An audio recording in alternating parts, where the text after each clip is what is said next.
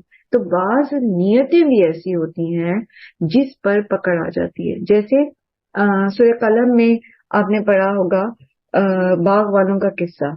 اب ہوا کیا، انہوں نے آپس میں ارادہ کیا، رات کو انہوں نے پلان کیا اور کہا کہ صبح جو ہے ہم الگ جائیں گے اور سارا پھل جو ہے باغ کا وہ اتار کے لے آئیں گے اور کسی مسکین کو ہم کچھ نہیں دیں گے. یہ ان کا ارادہ تھا، انہوں نے اس پر امپلیمنٹیشن نہیں کی تھی، یہ صرف ان کی پلاننگ تھی جو انہوں نے کی. اب ہوا کیا، راتوں رات اللہ کی طرف سے ایک بگولا آ کر اس باغ کے اوپر پھر گیا اور اس کو بالکل اجاڑ کے رکھ دیا. تو یہ پکڑ ان کی کس پر آئی تھی؟ ان کے دل کے ارادے پر. تو بعض دل کے ارادوں پر بھی پکڑ آ جاتی ہے. اس لیے جیسا کہ اللہ کے رسول صلی اللہ علیہ وآلہ وسلم نے فرمایا کہ دل کی اصلاح، یعنی اگر دل درست ہے تو جسم بھی درست ہے. دل پراپر کام کر رہا ہے، درست نہج پہ سوچ رہا ہے، درست نیت ہے دل کے اندر تقویٰ ہے، دل کے اندر خیر خواہی ہے، دل کے اندر ایمان کا نور ہے، ہدایت کا نور ہے، تو پھر انسان کے اعمال بھی درست ہوں گے. اگر دل خراب ہے، نیت خراب ہے، تو بظاہر انسان جتنے بڑی مرضی نیکی کے کام کرتے رہے وہ ان کو فائدہ نہیں دیتا. ٹھیک ہے، بات سمجھ آئی؟ جی میم کلیئر. الحمدللہ. تو یہاں پر پھر ہم نے اب اس آیت سے کیا سیکھا کہ ہمیں اپنے دلوں پر کام کرنے کی ضرورت ہے، دلوں کے اوپر فوکس کرنے کی ضرورت ہے. ہمارے دلوں کی نیتیں کیا ہیں، ارادے کیا ہیں، ہم نیکی کی نیت کرتے ہوئے کیا کرتے ہیں، مطلب ہمیں سستی لاحق ہوتی ہے یا ہم ڈاواں ڈول رہتے ہیں. نیکی کے معاملے میں یاد رکھیے، ہمیشہ جب بھی کوئی نیکی کا چانس آئے تو اس کی نیت کر لیں. آلدو آپ اس کو پورا کرنے میں اپنے آپ کو سمجھتے ہیں کہ میں نہیں کر سکتا، لیکن جب آپ سچی نیت کرتے ہیں نا تو عین ممکن ہے کہ اللہ تعالیٰ آپ سے وہ کام کرا لیں. لیکن اگر نہیں بھی آپ کر پائیں گے نا تو آپ کو اجر ضرور ملے گا. جو بھی نیکی کا موقع آپ کے ہاتھ آتا ہے نا اس کو ضائع نہ کریں. اللہ سے دعا کریں کہ اللہ تعالیٰ میں یہ کرنا چاہتی ہوں، آپ مجھ سے کرا دیں، تو اللہ تعالیٰ آپ کے لیے راہیں کھول دیں گے انشاءاللہ. لا یؤاخذکم اللہ باللغو فی ایمانکم ولکن یؤاخذکم بما کسبت قلوبکم واللہ غفور حلیم. اور اللہ بہت بخشنے والا اور حلم والا ہے، بردبار ہے. اب دیکھیے کہ لغو پر اللہ تعالیٰ نہیں پکڑے نا، جس پر ہماری کوئی نیت نہیں ہوتی. اگر اللہ تعالیٰ غفور الرحیم نہ ہوتے، غفور حلیم نہ ہوتے، تو جو بھی ہماری زبان سے نکلتا غلط چیز اس کے اوپر پکڑ آ جاتی ہے. اور پھر قرآن کریم میں جیسے اللہ سبحانہ وتعالیٰ نے فرمایا کہ اگر اللہ تعالیٰ اسی طرح فوراً پکڑ لیتا گناہوں پر تو اس روئے زمین پر کسی کو بھی نہ چھوڑتا. یعنی بہت سارے کام جو ہے ہم ان انٹینشنلی غلط کر جاتے ہیں، پھر ہماری اس کے اوپر پکڑ نہیں ہوتی، کیونکہ اللہ سبحانہ وتعالیٰ سمیع العلیم بھی ہے اور غفور حلیم بھی ہے. وہ ہمیں نیکسٹ چانس دے دیتے ہیں کہ ابھی اس نے غلطی سے یہ کر دیا، یہ اپنی اصلاح کر لی. للذین یؤلون من نسائہم تربص اربعۃ اشہر. اب یہاں قسم کی ایک مثال آ رہی ہے. ایلا کہتے ہیں اس کو، فقہ کی زبان میں اس کو ایلا کہتے ہیں، حمزہ یا لام الف لا، ایلا. ٹھیک ہے، ایلا کیا ہوتا ہے؟ ایلا ہوتا ہے کہ مرد جو ہے وہ قسم کھا لیتا ہے کہ میں اپنی بیوی سے جسمانی تعلق نہیں رکھوں گا. یعنی ویسے وہ شوہر اور بیوی کے طور پر ہی رہ رہے ہیں گھر میں، لیکن وہ قسم کھا کے اپنے آپ کو بیوی سے جسمانی تعلق رکھنے سے روک لیتا ہے. تو اس پر اللہ سبحانہ تعالیٰ فرما رہے ہیں کہ وہ مرد جو اعلا کرتے ہیں اپنی عورتوں سے تو ان کے لیے 4 مہینے کی مہلت ہے. یا تو 4 مہینے کے اندر اندر وہ رجوع کر لیں گے، یا پھر یہ کہ اگر 4 مہینے کے اندر اندر انہوں نے رجوع نہیں کیا تو پھر ان کی جو ہے وہ طلاق ہو سکتی ہے. سب سے پہلے یہ کہ قسم کی مدت، یہاں پر اس نے قسم کھائی نا کہ میں اپنی بیوی سے